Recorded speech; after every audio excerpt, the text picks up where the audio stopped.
विकासनगर में भारी बारिश के बाद कालसी चक्राता सड़क बंद हो गई है। लैंडस्लाइड जोन जजरेड़ में मलबा आने से रोड बंद हो गई है। इसके साथ ही दो और जगह ऐसी हैं जहां पर रास्ता बंद हो गया है, जिसकी वजह से कई यात्री यहां पर फंसे हुए हैं। गाड़ियों की लंबी कतारें देखी जा रही हैं। हालांकि प्रशासन की टीम सभी जगह पर बंद सड़कों को खोलने में जुटी हुई है। एक्सक्लूसिव तस्वीर न्यूज 18 इस वक्त आपको दिखा रहा है। कालसी चक्राता सड़क मार्ग बंद हो गया है।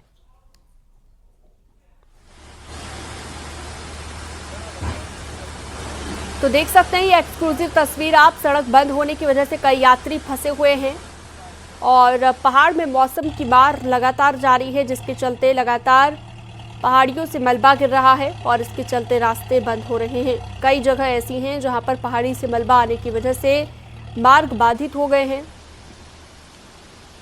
और इसका सीधा असर लोगों पर पड़ रहा है। परेशानी लोगों की बढ़ गई है। और जजरेड़ इस समय लगभग पिछले 3-4 घंटे से बंद है। संभावना ये है कि जो PWD के यहाँ जो कर्मचारी हैं उनका कहना है कि लगभग अगले 3-4 घंटे तक रास्ता बंद रहने वाला है। तमाम सारी गाड़ियाँ यहाँ फंसी हुई है और मुझे लगता है कि क्योंकि जौनसार में अधिकतर शिक्षक आवागमन करते हैं, अधिकांश शिक्षक जो देहरादून विकासनगर से आने वाले हैं वो अभी कालसी की ओर फंसे हैं। मुझे लगता है कि दर्जनों विद्यालय जौनसार बाबर में इस समय बंद हैं। मंडी की ओर जो जाने वाली गाड़ियां हैं वो रात भर से यहां खड़ी है। चमोली में बद्रीनाथ नेशनल हाईवे कई जगह पर बंद हो गया है। यहां पर हुई बारिश के बाद बद्रीनाथ नेशनल हाईवे चटवा पीपल, नंदप्रयाग और कमेरा गोचर के पास बद्रीनाथ हाईवे बंद हो गया है, जिसकी वजह से यात्री रास्ते में फंसे हुए हैं। प्रशासन की टीम तीनों जगहों पर हाईवे को खोलने में जुटी हुई है, लेकिन बार बार हो रही बारिश की वजह से और पहाड़ी से गिर रहे मलबे की वजह से काम में परेशानी हो रही है। नितिन सेमवाल फोनलाइन पर जुड़ गए हैं चमोली से ज्यादा जानकारी के साथ। नितिन, कहां पर बद्रीनाथ नेशनल हाईवे बंद है और कितना काम वहां पर चल रहा है? कब तक रास्तों को खोल दिया जाएगा? क्या कहता है प्रशासन? जी, प्रशासन का कहना है कि अब से थोड़ी देर बाद मार्ग को सुचारू कर दिया जाएगा और बड़ी अपडेट ये दे दें कि छिनका के पास और कमेड़ा के पास मार्ग को खोल दिया गया है, जबकि नंदप्रयाग और चटवा पीपल के पास अभी भी मार्ग बंद है, जिसे खोलने का काम जारी है। हालांकि जो सुबह से बारिश हो रही थी वो थोड़ी सी रुक चुकी है, तो ऐसे में जो अब सड़क निर्माण जो खोलने का काम है वो तेजी से शुरू किया जाएगा और बताया जा रहा है कि थोड़ी देर बाद मार्गों को लगभग सुचारू कर दिया जाए। ठीक है, बहुत शुक्रिया विस्तार से जानकारी देने के लिए आपका।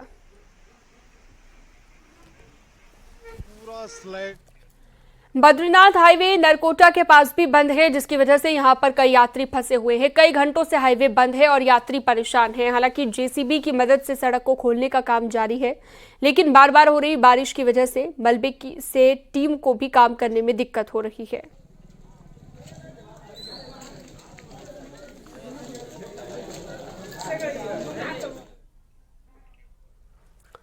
अल्मोड़ा हल्द्वानी हाईवे मलबा आने की वजह से बंद हो गया है। क्वारब के पास पहाड़ी से भूस्खलन हुआ और भारी मलबा सड़क पर आ गया है।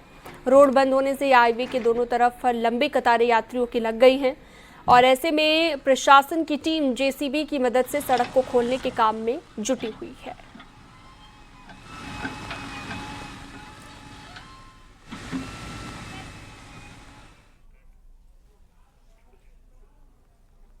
आगे बढ़ते हैं। टिहरी के बुढ़ाकेदार क्षेत्र में मूसलाधार बारिश की वजह से धर्मगंगा नदी उफान पर आ गई है, जिससे एक बार फिर से लोगों में दहशत की स्थिति बनी हुई है। धर्मगंगा नदी के तेज बहाव में सुरक्षा निर्माण कार्य में लगी एक पोकलीन मशीन भी डूब गई है।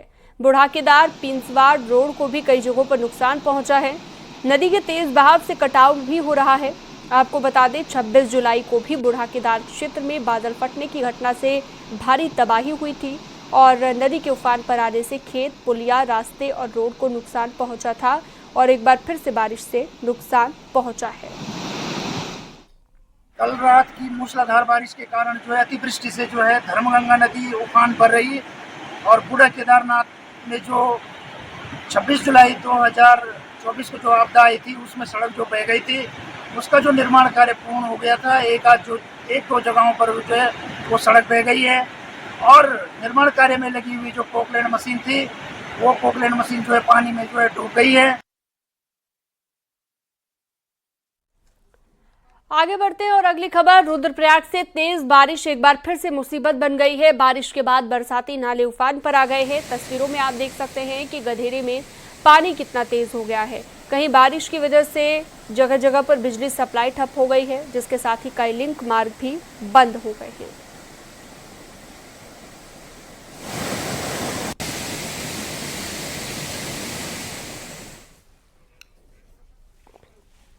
बागेश्वर में मूसलाधार बारिश का सिलसिला जारी है, जिसके चलते बागेश्वर में सरयू नदी के साथ बरसाती नाले भी उफान पर आ गए हैं। इसके साथ ही जिले की 12 सड़कें भी बंद हो गई है, जिन्हें खोलने की कोशिश की जा रही है। बारिश की वजह से जनजीवन पूरी तरह से अस्त व्यस्त हो गया है।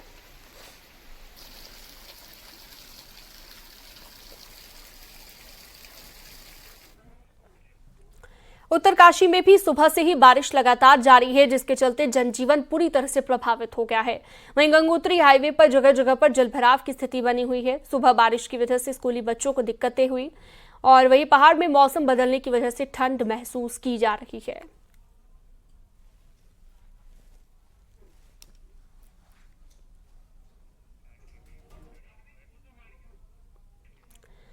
Tanakpur Pithoragarh all weather road आज भी दिन भर बंद रहेगी। स्वाला के पास लगातार हो रहे लैंडस्लाइड को देखते हुए चंपावत प्रशासन ने हाईवे को तीसरे दिन भी बंद रखने का फैसला लिया।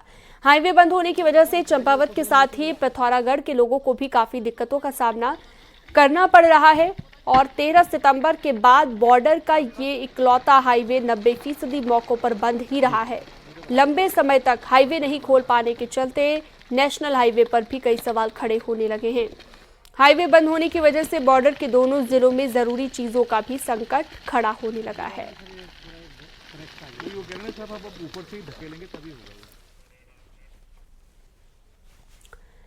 भगवान केदारनाथ की दूसरे चरण की यात्रा को लेकर श्रद्धालुओं में खासा उत्साह है। हर दिन 10,000 से ज्यादा श्रद्धालु बाबा के दर्शन कर रहे हैं। हालांकि अब भी केदारनाथ हाईवे पूरी तरह से ठीक नहीं हो पाया है। केदारनाथ पैदल मार्ग पर भी ट्रीटमेंट का काम जारी है, लेकिन इसके भी श्रद्धालुओं में भारी संख्या में बाबा केदार के दर्शन के लिए पहुंचने की होड़ लगी हुई है। वहीं पैदल रास्तों पर सुरक्षाकर्मी भी तैनात किए गए हैं।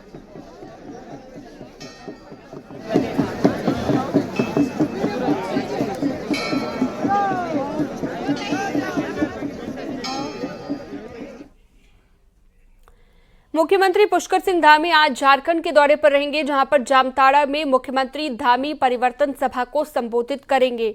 झारखंड में इसी साल विधानसभा चुनाव होने हैं, वहीं देर शाम तक सीएम देहरादून वापस लौटेंगे।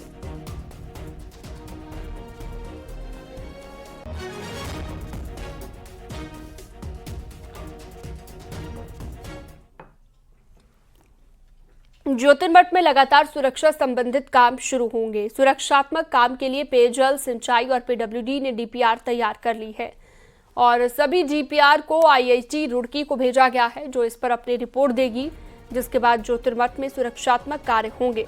ज्योतिर्मठ में अलकनंदा धौली नदी पर तटबंध बनाने के काम के साथ कई दूसरे काम होने हैं। आपको बता दें कि साल 2023 में ज्योतिर्मठ में हुआ भारी भूधंसाव, जिसमें 9 वार्ड के 800 से ज्यादा घर प्रभावित हुए। अभी तक 216 परिवार प्रभावित हुए हैं, जिनको मुआवजा मिला है। यार आईआईटी रुड़की में इवैल्यूएशन के लिए जा चुकी है।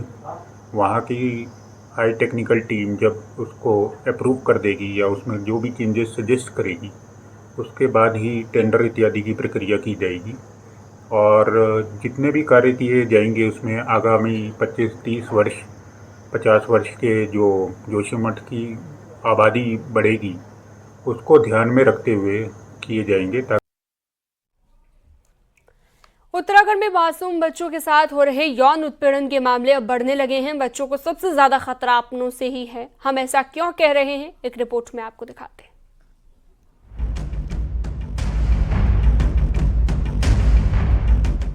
बीते 3 सालों में उत्तराखंड में पॉक्सो के मामले में 20 से 25% का इजाफा देखने को मिला है, जिसमें सबसे ज्यादा वो मामले सामने आए हैं जिनमें पीड़ित और आरोपी एक दूसरे के परिचित हैं। वहीं इन बढ़ते मामलों को देखते हुए कानूनी जानकार कहते हैं कि इनका सबसे बड़ा कारण पॉर्न साइट्स का आसानी से एक्सेस है। साथ ही कई सोशल प्लेटफॉर्म ऐसे हैं जिनमें अश्लील कंटेंट रहते हैं और मासूम बच्चे अपराधियों के लिए आसान टारगेट बन जाते हैं। इजी एक्सेस किसी भी न्यूड मूवी का या पोर्नोग्राफी का बहुत इजीली पाया जाता है, ठीक है। अब क्या है कि अगर हम लोग उसे देख पा रहे हैं तो किसी भी समाज का इंसान उसे देख पा रहा है बहुत इजीली, फ़ोन सबके पास में। अब हर समाज के इंसान में वो कॉन्शियसनेस नहीं है कि क्या सही है क्या गलत है। वो शायद कुछ भी देख के एक बच्चे के ऊपर अटेम्प्ट करना चाहेगा, है ना, क्योंकि बच्चे बहुत इजीली टारगेट होते हैं, वो मासूम होते हैं, उन्हें नहीं पता होता, उनकी आवाज़ दबाई जा सकती है। पुलिस ये भी मानती है कि क्राइम में 90% मामलों में परिचित ही अपराधी निकलता है। ऐसे में पुलिस अब इनके लिए स्कूल स्तर पर जागरूकता अभियान के साथ हर थाने में यौन संबंधित अपराधों के लिए अलग सेल बनाने जा रही है। मैं मानती हूँ कि इस प्रकार की घटनाएं वाकई बहुत दुर्भाग्यपूर्ण है और कहीं ना कहीं इस संस्कारिक प्रदेश में एक इस प्रकार का आचरण आना दुर्भाग्यपूर्ण बात है, लेकिन हम इसमें पूरी तरीके से ज़ीरो टॉलरेंस के साथ में हम लोग काम कर रहे हैं। और अवेयरनेस कैंपेन बहुत ज़रूरी है, खास तौर से स्कूलों में, कॉलेजेस में यंग छात्रों के को पॉक्सो के जो प्रावधान हैं या महिलाओं के खिलाफ अपराध संबंधी जो प्रावधान है, जो उसमें जो महिलाओं के अधिकार हैं उनके बारे में उनको अच्छे से जानकारी देना बहुत ज़रूरी है, तो वो हम देंगे। तो हमारा सभी से आग्रह है कि विश्वास करके सामने आए आपकी जो भी इस प्रकार की शिकायत है, और ये मतलब हमारे पुलिस मुख्यालय का भी प्रयास रहेगा। इस बारे में माननीय मुख्यमंत्री जी के भी समय समय पे हमें निर्देश और मार्गदर्शन मिलता रहा है। बच्चों के साथ बढ़ रहे यौन उत्पीड़न के मामलों की वजह से चाहे कुछ भी हो, लेकिन सवाल ये है कि आखिर बढ़ते क्राइम पर जल्द कंट्रोल कैसे किया जाए। न्यूज़ 18 के लिए देहरादून से सत्येंद्र बर्तवाल की रिपोर्ट।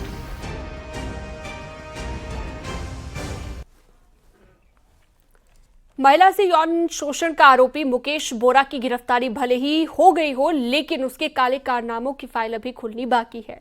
बताया जा रहा है कि दूध की आड़ में ऐसे कई राज जो काले कारोबार की ओर इशारा करते हैं। एक रिपोर्ट दिखाते हैं।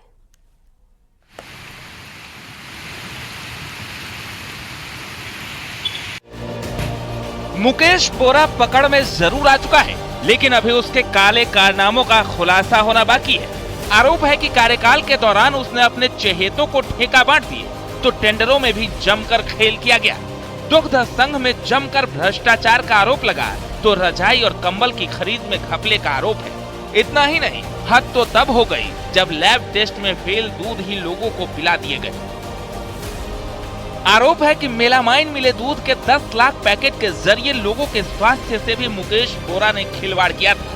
बड़ी बात यह है कि दस्तावेजों में छेड़छाड़ कर मुकेश बोरा खुद दुग्ध उत्पादक बन गया और चेयरमैन की कुर्सी हासिल कर ली और सफेद दूध के काम को काले कारोबार की ओर धकेल दिया।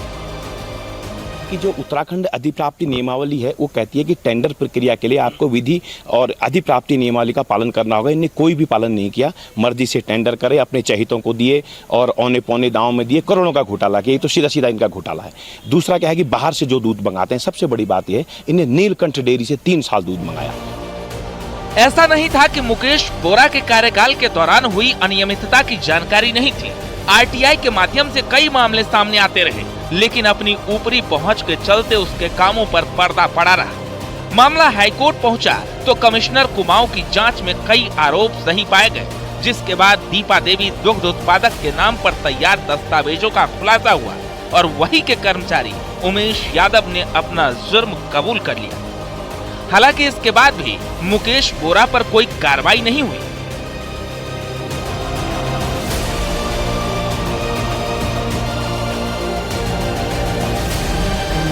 हुई थी और टेंडर संबंधी घोटाला भी पाया गया था और यहाँ तक कि दुग्ध संघ अध्यक्ष की नियुक्ति के संबंध में भी जांच समिति ने कुछ सवाल उठाए थे, जो कि उसमें कुछ फोर्जरी सामने आई थी। इन सब बिंदुओं पर क्योंकि जांच पर कोई कार्रवाई नहीं हो रही थी, इसलिए हाईकोर्ट में याचिका दायर की गई थी, जिसके बाद कोर्ट ने नोटिस जारी किए थे और बहुत सारे इसमें विषय हैं।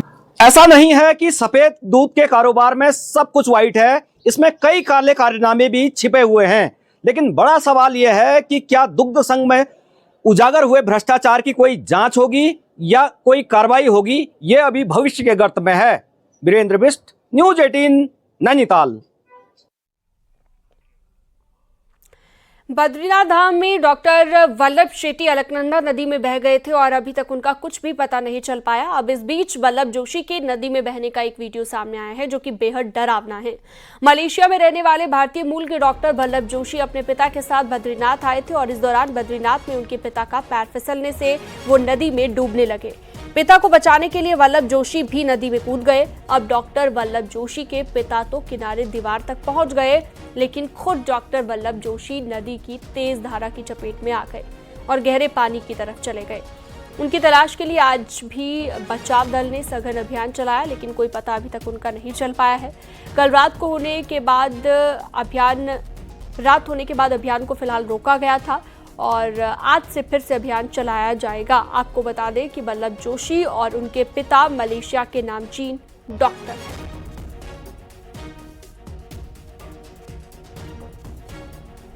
तो मलेशिया के नामचीन डॉक्टर वल्लभ शेट्टी जो कि पानी में बह गए थे और पिता को बचाने के लिए नदी में कूदे, लेकिन बाद में वो खुद तेज बहाव की ओर चले गए, गहरे पानी की ओर चले गए। अब उन्हें ढूंढने की कोशिश लगातार जारी है। अल्मोड़ा और पिथौरागढ़ को नगर निगम में तब्दील हुए महीना भर होने को है, लेकिन अभी तक इन नियमों में ना तो आयुक्तों की नियुक्ति हो पाई है, निगमों में ना तो आयुक्तों की नियुक्ति हो पाई है और ना ही अन्य जरूरी कर्मचारियों की। हालात ये हो गए हैं कि पालिका के कर्मचारी ही निगम चला रहे हैं। ऐसे में अब इस मुद्दे पर सियासत भी गरमा रही है।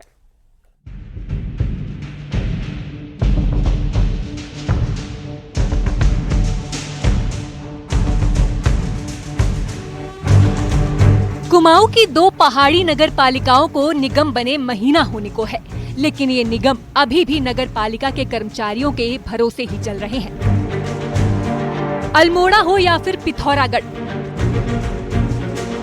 दोनों निगमों में सरकार महीने भर से कमिश्नर तक को नहीं बैठा पाई है। ऐसे में दोनों नगर निगम फिलहाल राम भरोसे चल रहे हैं। कमिश्नर की नियुक्ति नहीं होने से निगमों का कामकाज तो प्रभावित हो ही रहा है, साथ ही इस मुद्दे पर राजनीति भी होने लगी है। जल्दबाजी में लिया गया फैसला है, क्योंकि चुनाव को देखते हुए नगर निगम की तत्काल घोषणा कर दी गई और उसके बाद अभी तक लगभग 1 माह से ऊपर हो चुका है, अभी तक नगर आयुक्त की नियुक्ति नहीं की गई है, लेखाधिकारी की नियुक्ति की नहीं है, जिससे कि हमारे जो कर्मचारी हैं उनको वेतन के लाले पड़ गए हैं और पूरी वित्तीय व्यवस्था जो चरमरा गई है।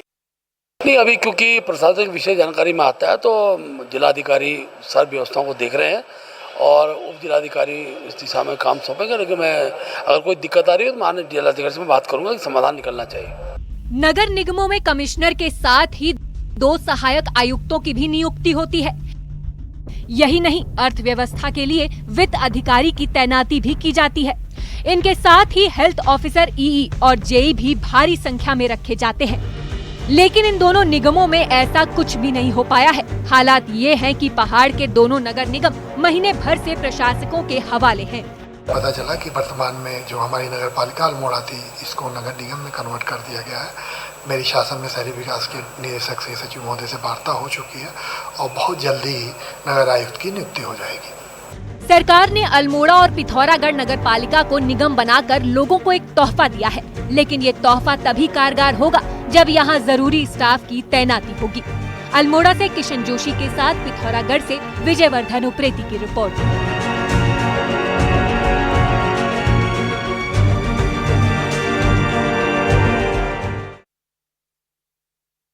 टिहरी के प्रतापनगर के भेनगी गांव में ग्रामीणों ने बाहरी लोगों के गांव में जमीन की खरीद फरोख्त पर पाबंदी लगा दी है और जमीन खरीद फरोख्त में शामिल लोगों पर सामाजिक स्तर पर कार्रवाई किए जाने की चेतावनी जारी की है, जिसको लेकर गांव में कई तरह के बोर्ड लगा दिए गए हैं। ग्रामीणों का कहना है कि बाहरी लोगों द्वारा ग्रामीणों को बहला फुसलाकर पैसों का लालच देकर जमीन को खरीदा जा रहा है और इसे बेचा जा रहा है, जिससे गाँव का माहौल खराब हो रहा है। ग्रामीणों ने 15 सितंबर को खुली बैठक में सर्वसम्मति से बाहरी लोगों को जमीन बेचने पर रोक लगा दी है। जमीन को बचाने के लिए जो है 15 तारीख को खुली बैठक की है, जिसमें कि सर्वसम्मति से ये निर्णय हुआ है कि कोई भी व्यक्ति जो है बाह्य व्यक्ति को अपनी जमीन नहीं बेचेगा और जो इसमें संलिप्त पाया जाएगा उसके खिलाफ जो है सामाजिक स्तर पर कार्रवाई होगी। हल्द्वानी में पिछले दिनों हुई बारिश की वजह से गौला नदी पर बने पुल की अप्रोच रोड बह गई थी, जिसके बाद गौला पार के लोगों को खासी दिक्कतों का भी सामना करना पड़ रहा है। किसानों को मंडी तक फसल लाने में जहां लंबा सफर तय करना पड़ रहा है, वहीं स्कूल आने जाने वाले बच्चे भी परेशान हो गए हैं। ऐसे में जब तक पुलिस की अप्रोच रोड ठीक नहीं हो जाती, तब तक नदी पर की ह्यूम पाइप डालकर वैकल्पिक रोड बनाई जा रही है, ताकि लोगों का सफर आसान हो सके। नहीं हो जाता तब तक जन सुविधा को देखते हुए एक वैकल्पिक मार्ग नदी के माध्यम से बनाया जा रहा है, जिस पर वन विभाग के लोग काम कर रहे हैं और हम उम्मीद कर रहे हैं कि कल तक संभवतः या परसों तक ये हमारा सुचारू हो जाएगा, जिससे कि आने जाने के लिए काफ़ी राहत मिलेगी इससे। रुड़की में सोनाली नदी पर बना पुल जर्जर है, जिसकी वजह से पुल से बड़ी गाड़ियों के आने जाने पर पाबंदी लगा दी गई है। नवंबर से शुरू होने वाले गन्ने के पेराई सत्र को लेकर किसान परेशान हैं।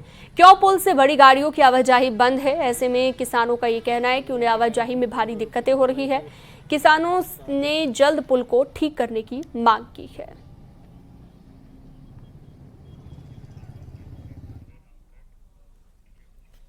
और अब एक नजर पहाड़ की 10 बड़ी खबरों पर।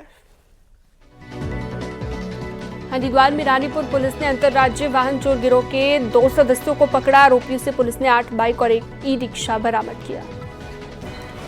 रुड़की के भगवानपुर इलाके में चेकिंग के दौरान एक बदमाश को गिरफ्तार किया गया है, जिसके पास से अवैध तमंचा और कारतूस बरामद हुआ। निकाय चुनाव को लेकर हरिद्वार के बीएसपी दफ्तर में पार्टी के नेताओं की मीटिंग हुई। उत्तराखंड में संगठन मजबूत करने और निकाय चुनावों की तैयारी पर चर्चा हुई। टिहरी में बीजेपी ने राहुल गांधी द्वारा आरक्षण को लेकर दिए गए बयान के विरोध में राहुल गांधी का पुतला फूंका, नारेबाजी की। पौड़ी में केंद्रीय विद्यालय में 1 अक्टूबर को होने वाले छात्र संघ चुनाव के लिए दोनों परिसर में नामांकन की प्रक्रिया पूरी कर ली है। रुड़की में बीजेपी विधायक प्रदीप बत्रा के नेतृत्व में कान्हापुर गांव में स्वास्थ्य शिविर का आयोजन किया गया। टिहरी डीएम ने चंबा के मंजार गांव में धान की क्रॉप कटिंग को लेकर ग्रामीणों से बातचीत की। खेती को लेकर ग्रामीणों की समस्याओं को सुना। हरिद्वार में भी पंडित दीनदयाल उपाध्याय की जयंती पर उन्हें श्रद्धांजलि अर्पित की गई। गंगोत्री धाम में गंगा विचार मंच स्वच्छता अभियान चलाया गया। नदी से श्रद्धालुओं द्वारा बहाए गए वस्त्रों को इकट्ठा किया गया। रुड़की के नारसन ब्लॉक में 20 युवाओं को 14 दिवसीय प्रशिक्षण का समापन हुआ। प्रशिक्षण के दौरान युवाओं को दौड़ने के तरीके समेत कई गुर सिखाए।